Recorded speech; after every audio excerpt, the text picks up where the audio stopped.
বিদেশের নিরাপদ আশ্রয় থেকে দল পরিচালনা আর সম্ভব নয় এমন দাবি তুলে আওয়ামী লীগের শীর্ষ নেতাদের দ্রুত দেশে ফেরার আহ্বান জানিয়েছেন দলটির তৃণমূল নেতাকর্মীরা।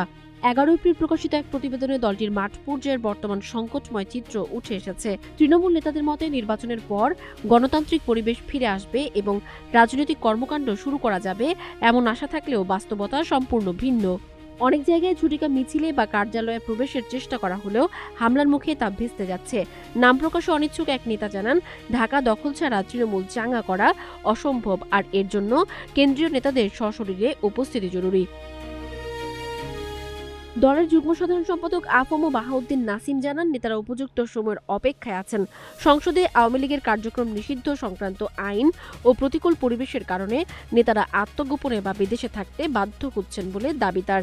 তীব্র হতাশা ও অস্তিত্ব সংকটে থাকা নেতাকর্মীরা এখন গ্রেপ্তার ও আইনি ঝুঁকি নিয়ে নেতাদের রাজপথে দেখতে চান। তবে আইনি কড়াকড়ি ও কেন্দ্রীয় নেতৃত্বের অনুপস্থিতিতে আওয়ামী লীগের পুনর্গঠন প্রক্রিয়া এখনও গভীর অনিশ্চয়তায় ঘেরা।